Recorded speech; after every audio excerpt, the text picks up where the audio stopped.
So individual campaigns, even if you don't win that particular campaign, it does have a knock-on effect on other campaigns. It builds people's confidence as well, you know. And what would I say about the fire service? What I would want is to everybody think what the fire service means to them. The fire service, for me, it's not just an emergency response service. It's actually a service that helps me in my day-to-day life. They have actually come round to my house and they have helped me with my escape routes, fire safety around the home. They've even put in a specialist smoke alarm with a vibrating pad under my pillow, so that while I'm sleeping at night I get to know that if it goes off, because I can't hear the fire alarm because of my deafness, and the same for my wife. So these are the types of things that the fire service do, other than respond under blue lights to emergency services. So it's really important that our fire service is maintained at the level it is, or even better, I would want. I know that there are proposed cuts, and the cuts are saying that engines will be within at a call out within 9 minutes, 6 and 9 minutes. The thing is that if there's a second engine required, that sort of goes up to about 20 minutes from what I understand, and that is intolerable, because in 20 minutes a lot can happen. And fire doesn't discriminate, obviously, but the people that will be most disproportionately affected by the cuts to the fire service and austerity measures generally that are going on in this country will be the poorest amongst us. And most brigades have what they call super output areas, and they tend to be the areas of the highest deprivation within towns in metropolitan brigades. So, the attacks that they're making will disproportionately affect those with the least amongst us. That's true. I mean, it's funny that here we are today in front of the monument, which is educating people about high density areas that were not had any form of protection awareness, and when the fire broke out, it swept through London, and it took out, I can't remember, the third of London or something like that when it happened. That was back then. Today we are seeing exactly the same thing, and we're actually seeing not just houses, but we're seeing outhouses and garages and sheds being converted into emergency housing as well. Yeah. And they too are without any protection. And if anything were to happen, fire will spread. Fire doesn't care whether you're rich or poor. Fire doesn't care if you're sleeping or you're awake. It's going to bite you when it finds a place to do so. And with the austerity measures that are coming out, as I said, people are taking more and more risks. There are no fire alarms, there are no batteries. People can't afford these things. If people are having to make a decision between heating and eating, and if they've been cut off, what's the natural source of heat people will use?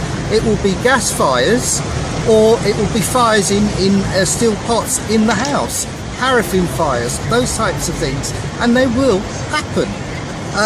Accidents will happen and fires will start, and we will once again see whole swathes of community eaten up and left destitute and desolate by fire. As I said, think about what the fire service means, think about what all the emergency services mean. But in particular, think about what the fire service means, because they are there for a car accident, they're there for a building collapse, they're there for a train tube accident, train accidents, buses, they're there for anything, fires, everything. They will turn out. Whenever you hear a fire alarm go off in the hospital, immediately 2 or 3 fire engines will be on their way. What the problem's going to be now is, instead of being there in 6 minutes, they're going to take possibly 12 minutes to get there, or even longer. And those extra few minutes mean people's lives are lost. Okay, my name's Liz Chin-Chen, I work for the TUC, and what we've been taking the bus all around the country. I was in Liverpool last week, I was in Nottingham on Monday, just really talking to people about how changes to benefits, unemployment, government spending cuts are affecting their lives, and people are having a really tough time. They seem to think that politicians don't really understand just how hard their lives are. They get the impression that the government firefighters are really only in it for their friends in the city and rich people, and they don't really understand the pressures that ordinary people are facing, with bills going up, their wages, if they're lucky enough to be working, aren't keeping pace with prices, and they're having a really tough time, but they feel no one's listening to them. And we say that we save people, not banks, and that a firefighter's role is about protecting people, and another way of doing that is standing up for them in these ideological cuts. It's fantastic to have so many of you out here kind of thing, and you know, last time we were down in Great Yarmouth in Brandon Lewis's manor, he made the comment that there weren't that many of us there. But no fire service cuts, no ifs, no buts, no fire service cuts, no ifs, no buts, no fire service cut. That's fantastic to see, you know, a massive increase in the amount of people this time. And again, I'm sure there'll be a lot more people, because we all know how affected we are by cuts, pensions, and you know, pay cuts as well. So it's very, very important, as Jamie was saying, to maintain and to improve our frontline service, not only for us, not only for our families, but also for the communities that we support and we protect. Just think you can't do away with fire stations and with the fire brigade, because you're building more and more houses, you've got more and more people entering the community, and you're cutting back on all the necessities that we need, like firemen, national health, nurses, everything like that. We're ploughing in more, the population's growing everywhere, and all our sort of emergency situations and community staff you're cutting back on. What is your problem? Just open your eyes. So we managed to catch up with someone from Towie, and he's going to tell you what he thinks about austerity. Introduce yourself. Hello, I'm Ricky from Towie. Obviously, if my house is on fire, I'd want someone to be close, I want someone to be local, I don't want them to rush to my services, I don't want to be waiting 20 minutes for someone to come from Broadchurch. So I need the local fire service, I support the local fire service, and I support all these boys here. So this is why we've got an elderly firefighter. And we're trying to raise awareness with the public, and that's what we're here today. Right, if you need any help, I'm here to help. I support the local fire service. I'm Councillor Russell Quirk from a party that's newly formed in Brentwood called Brentwood First, where we've turned our backs now on the mainstream political parties such as the Conservative, Labour, Liberal Democrat, to make sure that we as elected members of the public here in Brentwood actually stand up and say what's best for the public, rather than perhaps politicians that generally stand up and just say what's best for them. So I've got a long history here in Brentwood, going back a couple of years now, supporting the watches here at Brentwood Fire Station, where they've rallied against the potential, in fact, as has now happened, the doing away with 2 full-time fire crews, whereby there's just 1 full-time fire crew and a retained crew. I hate to say, I think we're going to see the effects of that in the not-too-distant future, in terms of response rates increasing and probably injuries and deaths increasing, and I think that's just inevitable. I think these guys, what they're doing here today, and have done many times, walking the streets trying to raise the profile of their plight, if you like, whilst politicians sit in Westminster working perhaps 20-21 hours a week with their gold-plated pensions themselves, preaching austerity as they do. And again, whether it's the Red Party, the Blue Party, the Yellow Party, this austerity thing, as they keep saying, is supposed to cover everybody and affect everybody. And clearly it doesn't, because it's the haves that have and the have-nots that I'm afraid keep getting things taken away from them. Okay. Is Eric ever here? Eric doesn't use this office. He doesn't use this office? He knows his surgery's here, doesn't he? No. I've been to one. He's been having surgery here since I've been here since November. So the people of Brentwood elect Eric Pickles, and he doesn't actually ever come to Brentwood? Yes, he's always in Brentwood, he just doesn't use this office. Eric Pickles, the example of lean government, doesn't have an office to run from. I believe they're getting away with this. I had to stop and ask, just out of interest, I completely agree with you. But what does not getting away with look like? And when they explained it worked out it was something a bit like this, but on a much bigger scale. Now, it's stuff like this getting off the ground, snowballing, getting bigger and bigger, popping up in more and more towns, so it's really, really going to make a difference. So all I ask is, when you get back to your stations, whatever parts of the region you come from, make sure you bring 10 people each to the next one. Explain to them how well this was, the media coverage we got, and how important it is that them and their mates get to the next one. And I can guarantee you we will turn some of this around, I'm confident.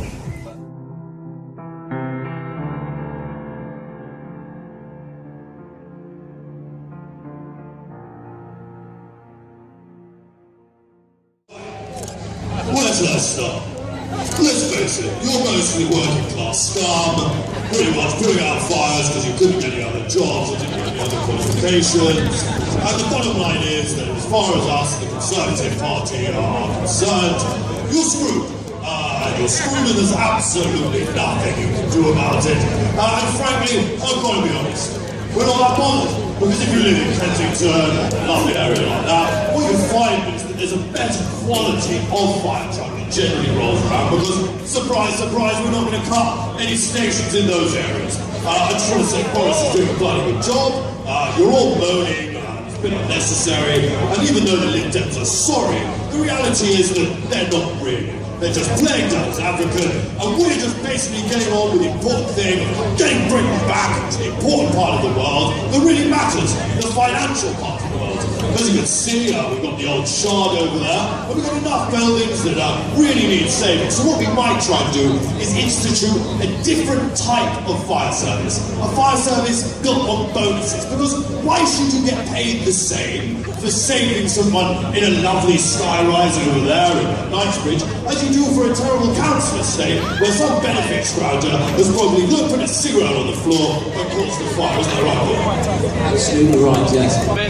The fire service is on it's on its arse, do you know what I mean? If they shut 10 fire stations and sack 500 firefighters, that's going to collapse the whole the fire service. In a couple of years, they're going to have another round of cuts. People think they won't, they'll have another round of cuts. There'll be more cuts until it's fed off into the hands of Serco or Capita or I don't know, G4S. Somebody else will come in and say, we've already privatised all the training to Babcocks.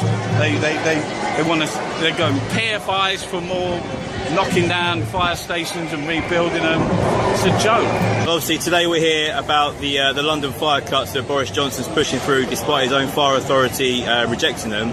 Obviously Eric Pickles recently said at the LGA conference that 3 parties have accepted that public spending needs to be brought under control, which raises the question, how would Labour be different to the Tories with regards to the cuts agenda that's being pushed through the fire service? It's about priorities, isn't it? I mean, I think we're going to inherit a very difficult set of figures when we hopefully win the next general election. But what we've said is that we'll make different choices, we'll have different priorities. And as far as I'm concerned, the Blue Light Services, particularly the Fire and Rescue Service that I'm responsible for as a Shadow Fire Minister, should be prioritised. At the end of the day, this is about saving people's lives.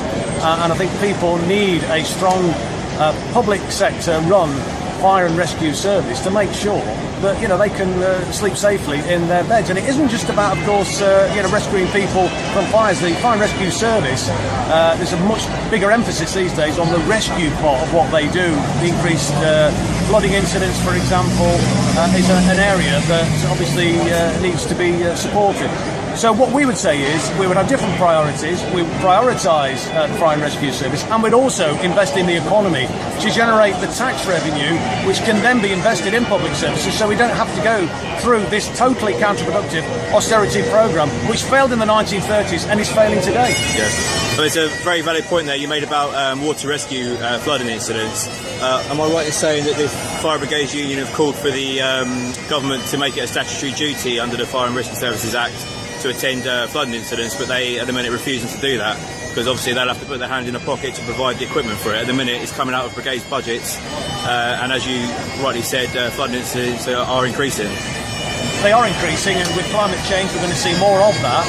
And I support a statutory responsibility. This is something that we are looking at now in the Labour Party as we go forward developing our policy prospectus for the Fire and Rescue Service after the next general election. I do think it does make sense, but we're in discussions with colleagues about that. The Government Public Sector Pensions Act being pushed through, 60 now is the normal pension age for a firefighter, but their own report said that large proportions of the current workforce won't make it to 60, and they will be now facing capability dismissal.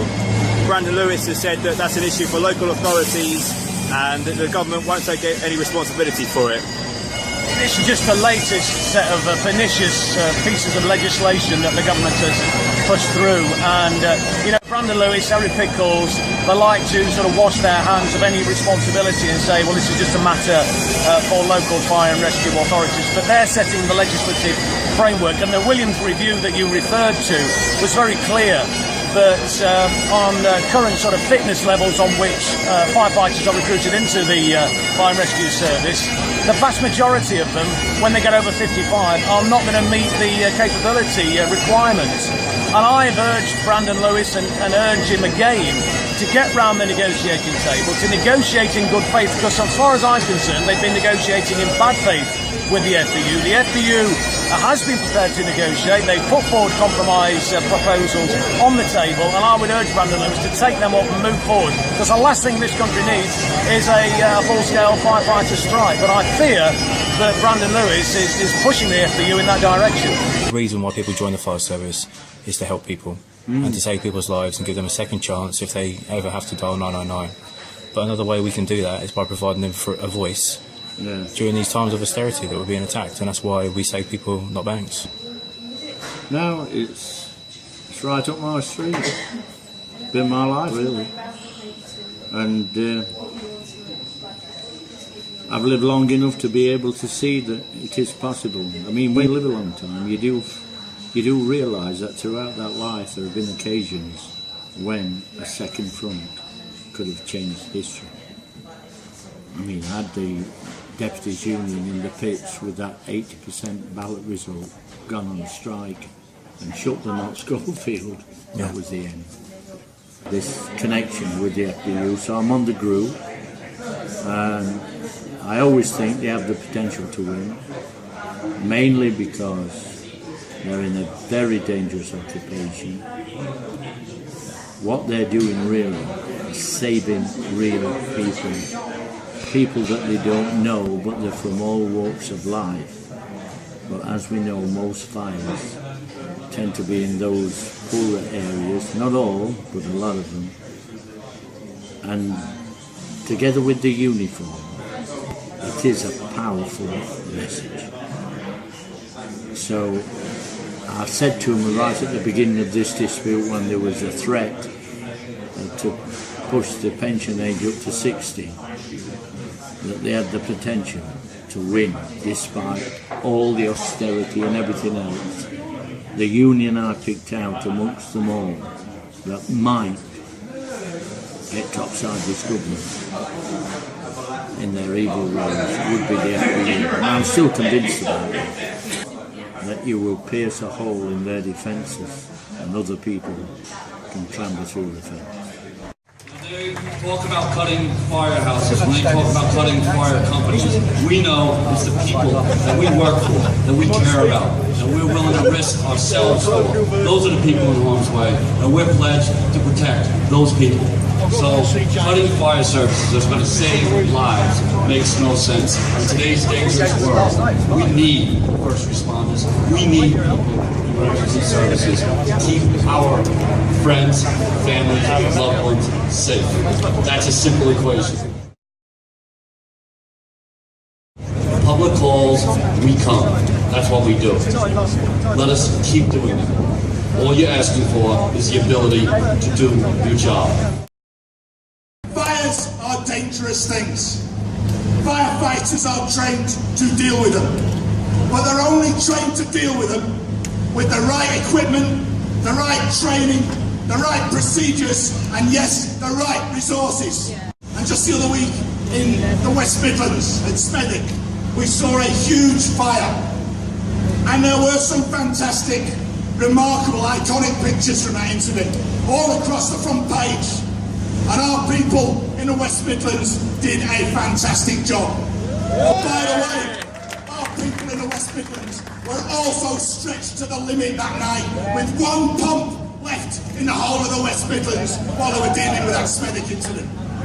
And the next day, the Secretary of State, Eric Pickles, rang the Chief Fire Officer to congratulate him on what a fantastic job firefighters, Fire Brigades Union members had done. Well, I say this to Eric Pickles: fine words don't deliver anything. Stop slashing funding to our fire and rescue service. Investment, not cuts, that is what we need. And I'm sick and tired of people paying tribute to firefighters while at the same time slashing our service to bits. A fire in a high-rise block. People's lives saved by firefighters at Bow Fire Station and other East London fire stations. Firefighters whose fire station is now threatened with closure. What a grotesque crime is being perpetrated on the people of London by Boris Johnson and Ron Dobson if these cuts go through. That's what this is about. It's about people whose careers, whose working lives are committed to saving life and protecting our communities. And we are proud to do it, but we have the right to demand the resources to do it with. A very strong message that we need to send to the Fire Authority, to Boris Johnson, to the Fire Minister, that the Fire and Rescue Service is a service that should be cherished and not cut and cut and cut as we're seeing here in London and around the country. And we hear that it's being done because of the austerity that we're living through at the moment. But in my view, that is just a fig leaf. It's an excuse because this is an ideological mission to undermine our public services, and the fire and rescue services in the front line of these cuts today. It's absolutely vital that we put this line in the sand and say this far and no further. Keep it short. Just want to say a little bit about pensions really. Obviously one of the key things that's going on in the fire service at the moment. Key point, he's asking firefighters now to work till 60. He fully well knows that his own report by Dr. Tony Williams proves that 2/3 of people won't actually be able to reach the physical requirement between the ages of 55 and 60. Now I know what Mr. Lewis's answer has been to this. Quite like many people who sit up in the higher echelons of public service, it's been a slopey shoulder approach. He said that he's going to not implement any fitness level nationally, knowing fully well that there's fitness levels across the board, across all of our brigades, which are now looking to implement a 42 VO2 max, which is why Dr. Tony Williams looked at that level. So to try and bypass that by saying he's not going to implement it nationally is quite cowardly. I joined the job over 21 years ago as a young, fresh-faced man full of hope and excitement, the adventures and thrills that I might find. Back then on my recruit course, and yes, we did used to recruit way back then, when me and 51 other young men and women spent the next 16 weeks eating, sleeping, training together. They split between classroom and drill yard, learning skills and subjects I didn't even know existed. At the peak of my physical fitness and my brain still young and alert, ready to absorb a mountain of new literature from operational procedures, building design and construction and hydraulics. Running out countless 25-metre lengths of hose, each weighing 100 kilos when filled with water, to the correct way to slip and pitch a ladder. Hauling equipment aloft and manning the pumps. A firefighter that has to prove competent in house fires, ship fires, high-rise fires, industrial fires, floodings, water rescue, rail disasters, plane crashes, train crashes, car crashes, animal rescue. I could go on, I could tell you stories you wouldn't believe, but I really don't need your approval or gratitude for what I do. I need you to ensure that when the time comes that I can't physically or mentally do the job anymore, that I'm looked after appropriately. So not only are we facing more cuts in a very uncertain future, not only is our safety now compromised due to the lack of skills and resources available to us on the fire ground, but now you seem to want to attack our pensions. Tell me the last time you did something heroic. Now, hero isn't a word I like to use lightly. Most of us do our job without the need to talk about it, but hey, while we're on the subject, perhaps I can tell you. Let me tell you about the horror the other day of seeing my friends and colleagues laying on the floor, burns their hands and faces while they were caught up in an explosion.